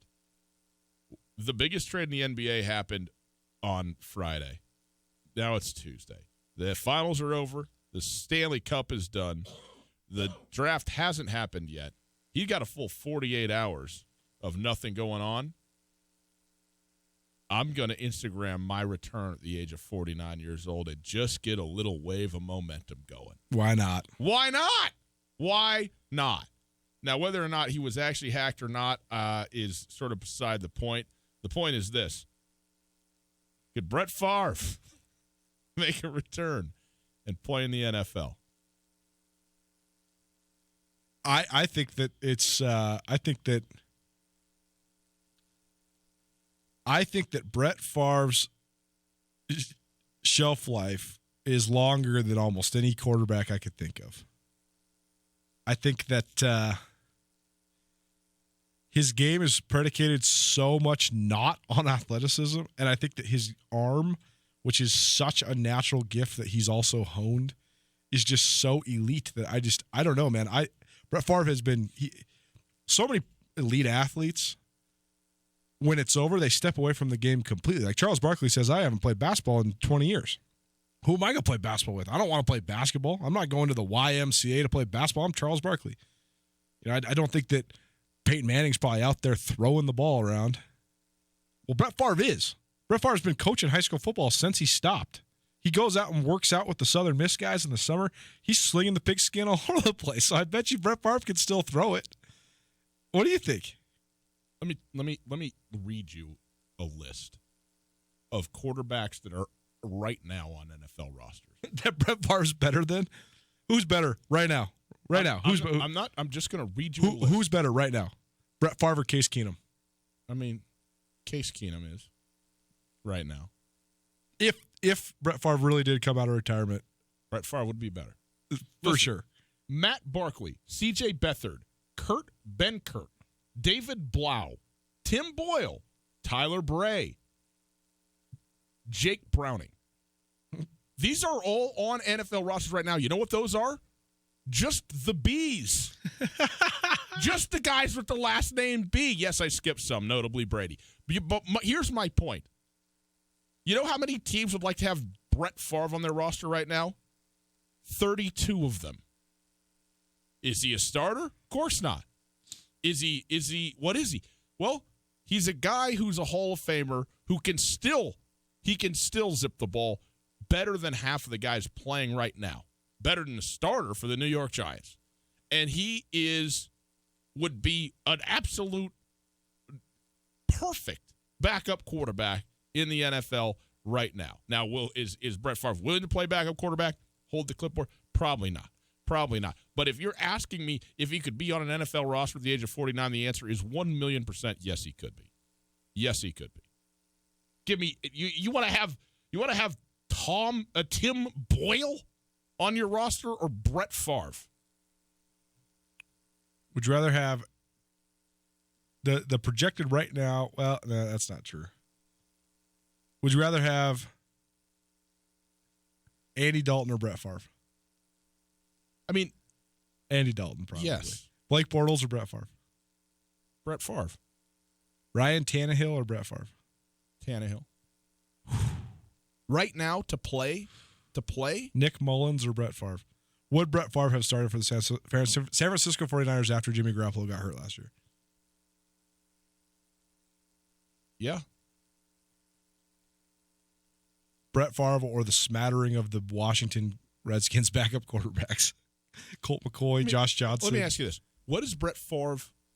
What does he do? What has he got going for him? Two things. There's only two things that Brett Favre ever had, and they were maybe the best ever. His arm strength and the fact that he gives no cares. He's the most irreverent when it comes to the personality of playing quarterback. And the streak, right? Like just the toughness, the longest consecutive games ever, and that at the position of quarterback. So what are the last things to go? I mean, we've seen him throw the football. I've watched him throw the football in the last 12 months and gone, what in the world is this guy? By the way, Chris Tutel set the all-time Montana Senior Olympic Games mark for the softball toss at the Montana Olympic Games over the weekend. So shout out there to the old guys with great arms.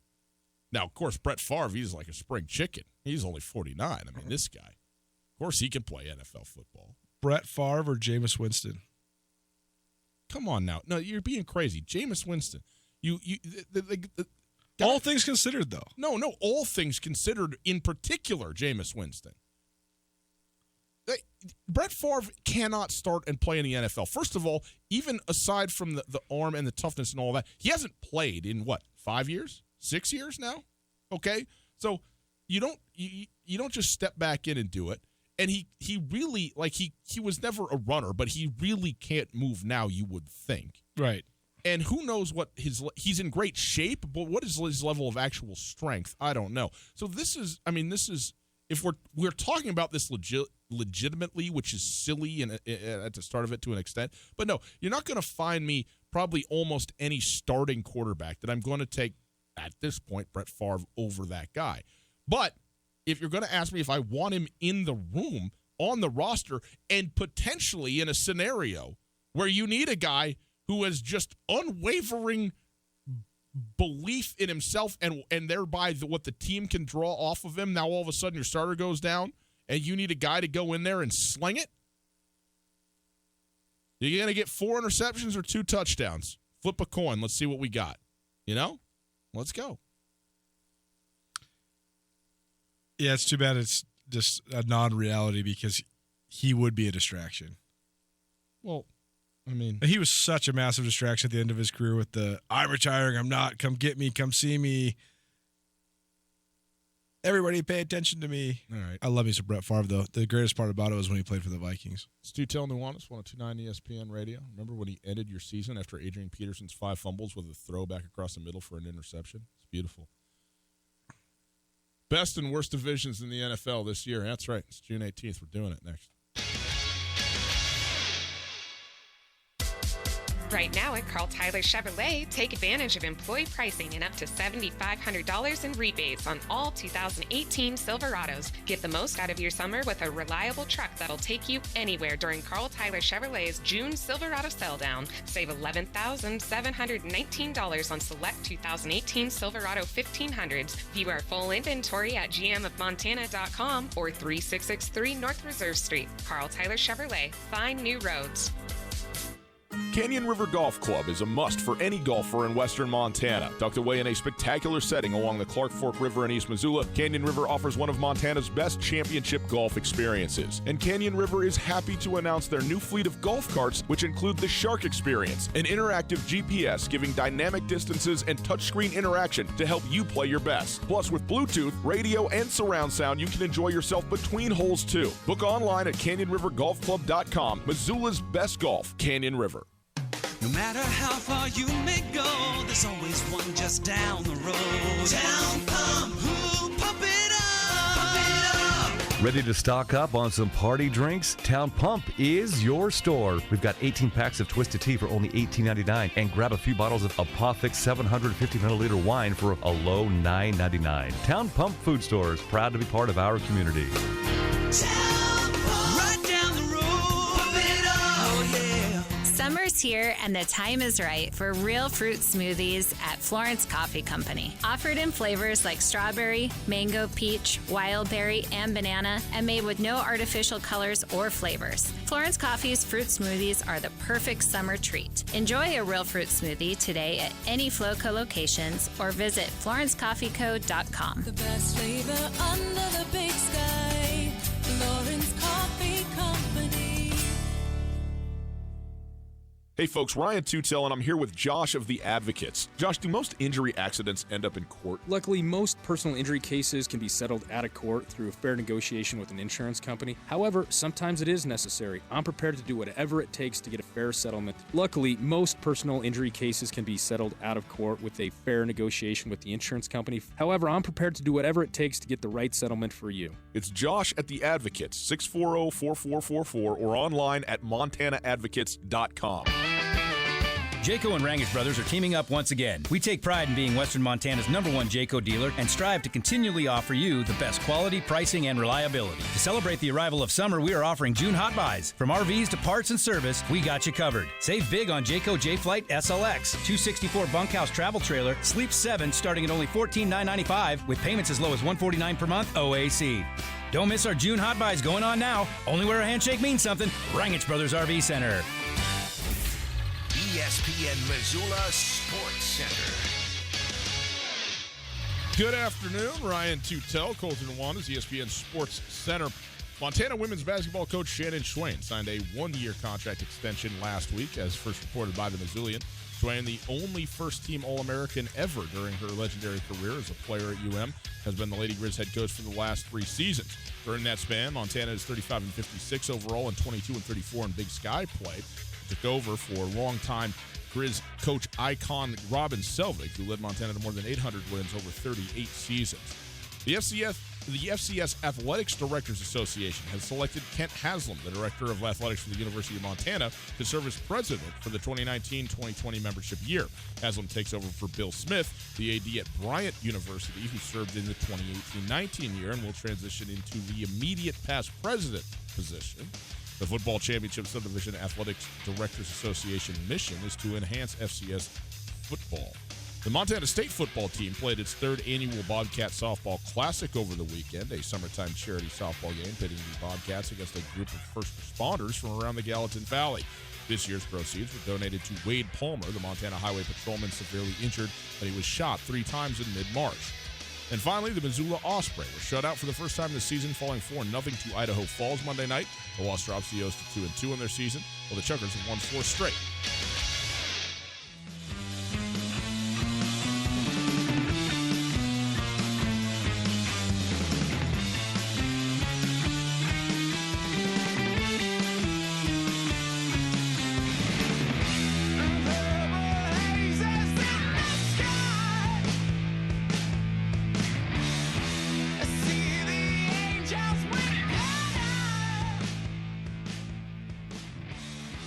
Hi. How's it going? Is it good? Is it well with you? I hope so. Tutel Nuanez, 102.9 ESPN Radio. We're broadcasting live from the Kurtz Polaris studios. Kurtz Polaris at 2904 West Broadway in Missoula, Highway 83 in Sealy. Online at kurtzpolaris.com. If you're not around your radio, maybe you're taking trips this summer, maybe you're going to be out of town, check it out on the stream. The stream is available on our website, 1029ESPN.com. Click the Listen Live tab and check it out. It's brought to us by Opportunity Bank, your local bank, your opportunity. Coulter, we were looking at some NFL stuff today and looking at the divisions and what divisions are going to be good and what divisions are going to be not as good. And I'm interested, there's a couple different ways to do this. In terms of like how you best analyze this stuff. You can say, well, you know, if you have an elite team or two in your division, then that makes it a good division. Or you can say, hey, you know, all 4 teams got to be competitive in some, you know, at some level, and that makes it a good division. And so I don't know, you know, whether it's, you know, weighting it higher or lower or whatever, what, you know, how that kind of factors into it. But as I sit here and I look at the divisions going into this season, there's a couple that I think pretty clearly are going to be good, and there's one specifically that just is obviously the worst to me in football, and I'm interested to hear what you think about it. But first of all, how do you kind of adjudicate that? Like, what is your methodology for trying to determine, okay, I consider this to be good or not good? Would you like your mic on? That would be great. Yeah. That is an interesting question because I do think that the AFC East is the worst division in the AFC, but they have one of the 2 or 3 favorites to win the division. Well, I'll stop you to right win there. To win the conference. I have the AFC East as the hands down worst division in football. Yes, I mean it's just and it can't be buoyed because it's New England. But if you have the team that wins the Super Bowl, it's hard to say you're the worst division in. No, it's not. I mean, here's the other thing. Part of the reason that New England has been so good, part of it, it's a small part of it, but it's part of it, because they got 6 games a year in division that are supposed to be the big, hotly contested games and so forth, that they have just absolutely dominated year in and year out because these 3 organizations in the Dolphins and the Jets and the Bills they cannot get it together. Yeah, they just make go me 6-0 so angry. Go 6-0 in your division, and then go 6-6 against everybody else. I mean, they're not going 6-0 per se. I mean, they lost to the Dolphins in Miami. Why? Well, because they played Gronk at cornerback on the last play of the game. And so, because they always lose in Miami. Yeah, hitting up South Beach, Gronk's party boy. It's the South Beach trip, dude. It's a tough one to make, no doubt. I do think it's very interesting the way that this all shifts and how in flux this all is, because I think that. Even just a couple of years ago, I mean, when I distinctly remember when I started doing the show that you said that you thought the AFC South was the worst division in the AFC, and now I think the AFC South is one of the 2, if not the best division in the AFC. Now, I'm going to take issue with you there. What do you think is the best division in the AFC? The West? first of all, I would say the AFC South is, I would say the other three AFC divisions are very close to one another. Do you think the South is what? I think they're third. No, the South has 4 teams that can make the playoffs. No other division in the AFC has that. All 4 teams could make the playoffs. All 4 teams have made the playoffs in the last 2 years. The Chiefs and the Chargers are better than any of the teams in the South. Sure, I think that's why we got to define what this argument is, because and also Denver and Oakland aren't bad. I would say that 4 of the 10 best teams in the AFC reside in the South. 4 of the 8 best teams in the AFC reside in the South. I would say the 3 best teams in the AFC are the Chiefs, the Chargers, and the Patriots. Then 4 through 7 are in the AFC South. I would take everybody in the South above anybody in the North because of the uncertainty with the Steelers. And I don't think I gotta see. You're going to take Tennessee and Jacksonville over the Browns as of right now. Yes, over the Steelers. Yes, out your mind. Over the Ravens. Jacksonville won 12 games 2 years ago with your boy Blake Bortles playing quarterback, and they won 5 games last year in a dumpster fire. The dumpster fire was predicated on, first of all, a loss of confidence in their quarterback, which no longer is an issue because now they have Nick Foles. God, I wish this was a podcast sometimes.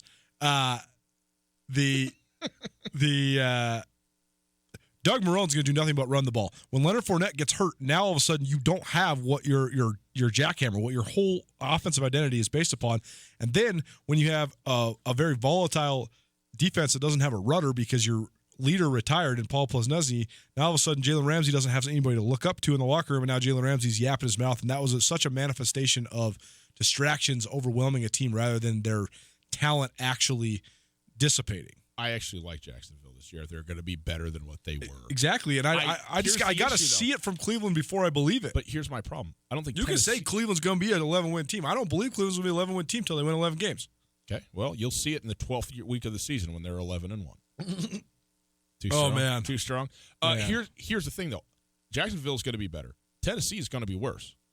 I like Houston and I like Indianapolis, and I a lot.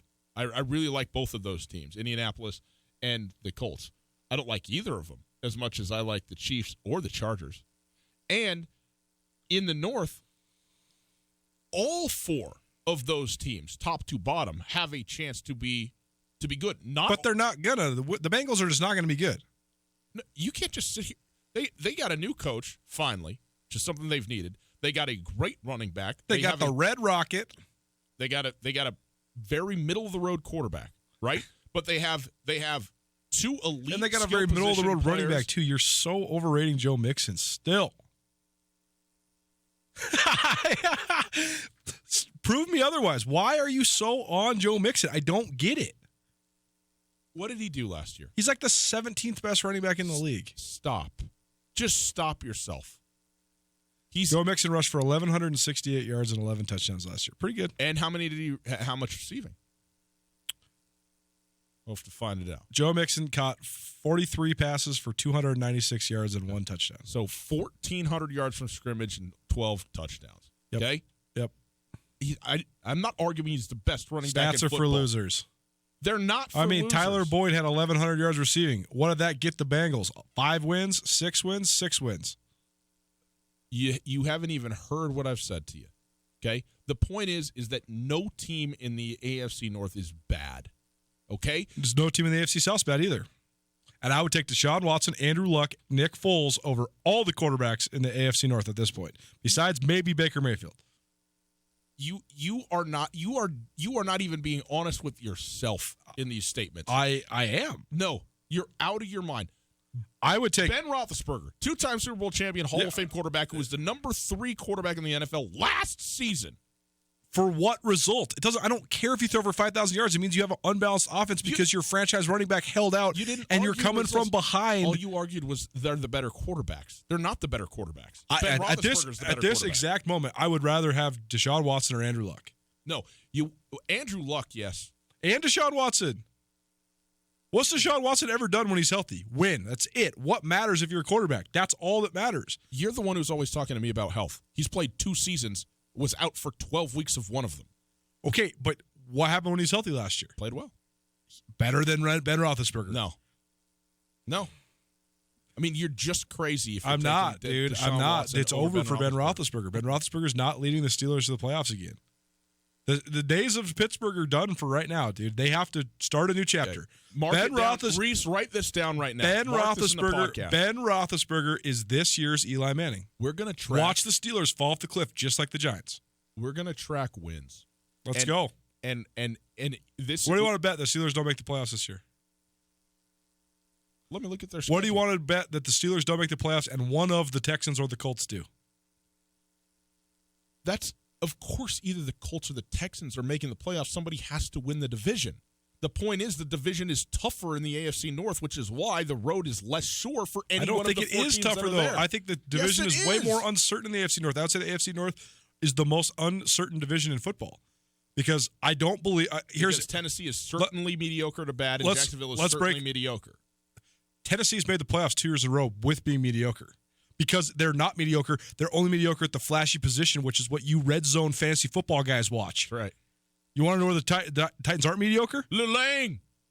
They are one of the 5 best offensive lines in the NFL.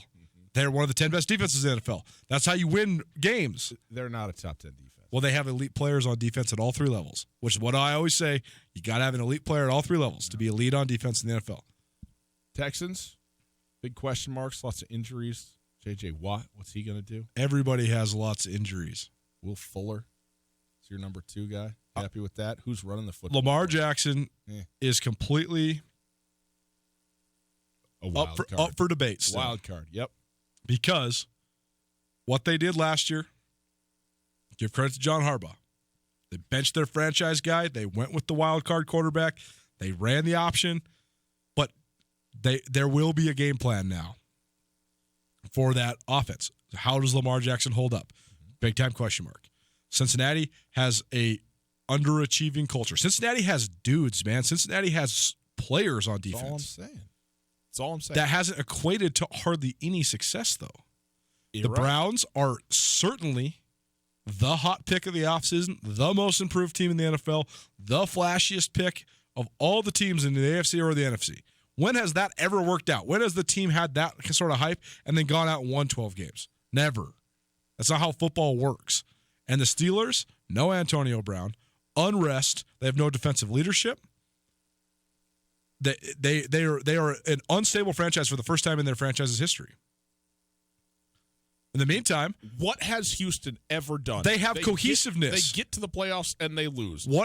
Okay, but they get to the playoffs. What's the most important thing in the NFL? What's the most important thing in football? True. What's the most important factor in football, though? College and pro. Cohesiveness. Coulter. They have cohesiveness in both Houston and Indianapolis. The argument that you've used on Cincinnati is the exact argument that you should be using on Houston.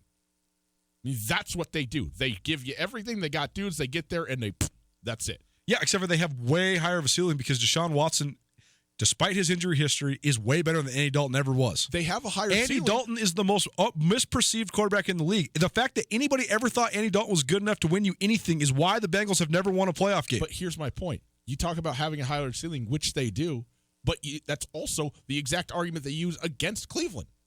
Like, that's just what we're doing. We're projecting forward. We're projecting expectation. You can tell me that you think that the Browns are only going to win 6 games, and that will be great for them, but I'm going to tell you that they're going to win double-digit games this year, and so they are going to be a formidable team. The NFL is impossible to project. Yes. Because of exactly what you said, because of exactly what we're both arguing.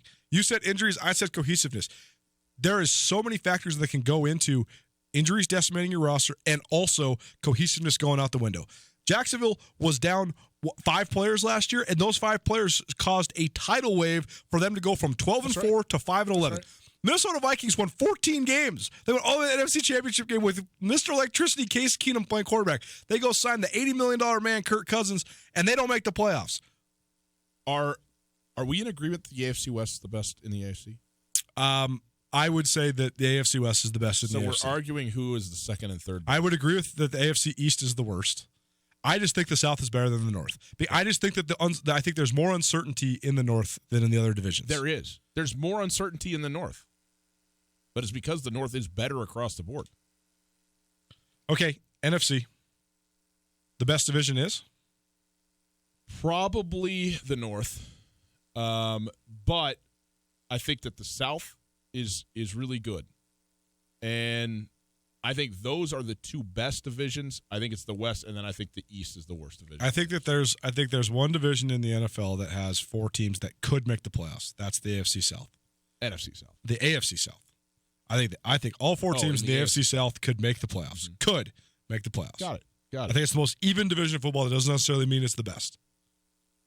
I think the NFC North and the NFC South each have 3 teams that could make it to the NFC Championship game. And I think that the NFC North is the only division in football that has 3 teams that could win the Super Bowl. Could win a Super Bowl. It's so true. The Lions, the Packers, and the Bears. Oh my God.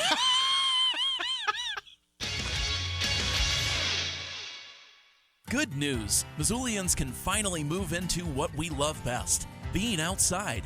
Garden City Paint and Glass can help you get a head start on all those outside home improvement projects. Now is also a great time to start getting a jump on cracked windows and broken screens. Enjoy up to 25% off select products. And be sure to watch for PPG rebates to help the job along. Look good, stay comfortable, and keep energy costs down at Garden City Paint and Glass. 3217 Brooks or 549-0608. In Western Montana, we know shopping local matters, but we also know that you're going to pay more for the quality and customer service that comes with it. Well, not at Selway Armory. Selway Armory is locally owned with a staff of specialists that can answer any question. In addition to the expertise, though, Selway Armory also has a bigger selection and, are you ready, lower prices than the box stores. When you're in the market for firearms and accessories, save money with the experts at Selway Armory. Selway Armory, 2825 Stockyard Road, Unit E6, and online at selwayarmory.com.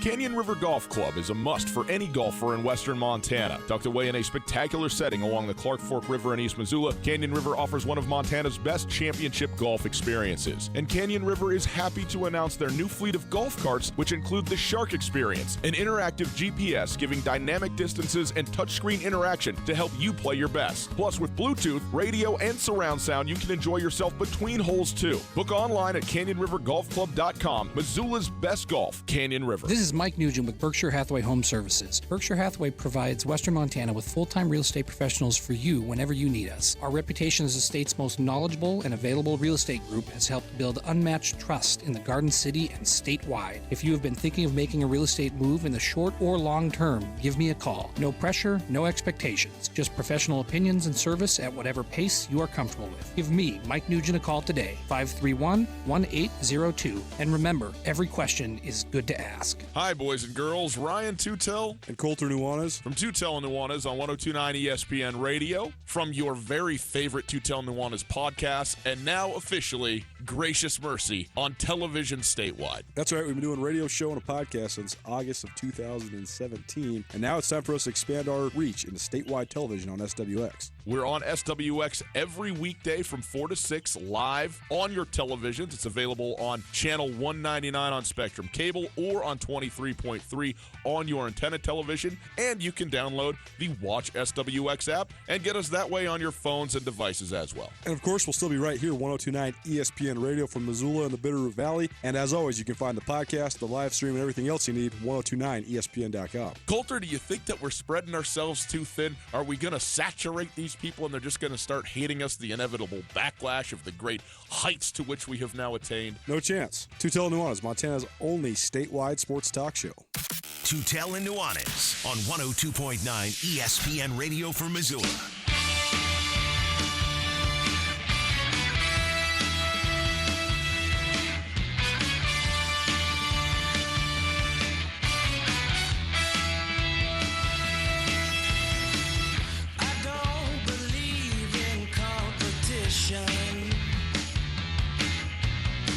I mean, there's no chance. Find Tutel and Nuanez on the World Wide Web at 1029ESPN.com, Facebook/ESPN Missoula. And for the best Big Sky coverage in the state of Montana, go to SkylineSportsMT.com. Now from the Kurtz Polaris studio, here is Ryan Tutel and Coulter Nuanez. You got me on that one. It is true, though. The Bears, the Vikings, and the Packers, you could all see go in the distance if it all came together in the right way. Yeah, but then you actually think about it and you realize none of them could or will. Probably not. There's no way that dilapidated, bad body language, crybaby Aaron Rodgers is ever going to win anything again in his career. There's no way Kirk Cousins is ever going to win anything, period.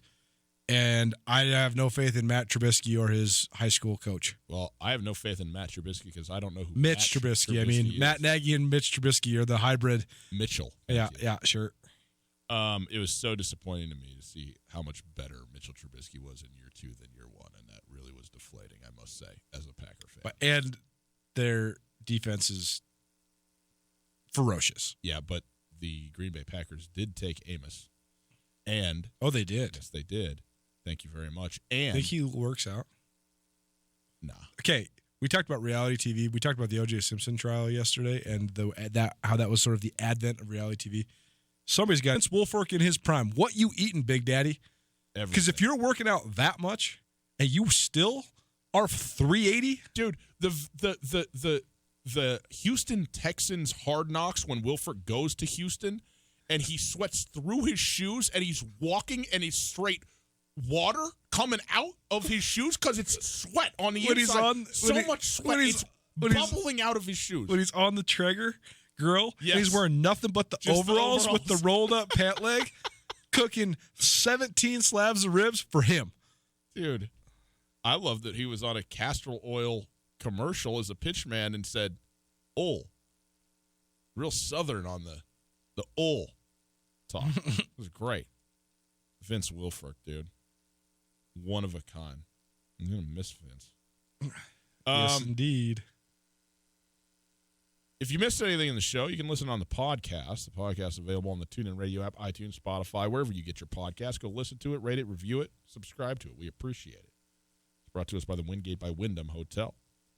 The worst division in the NFC, the East. Yes, easily.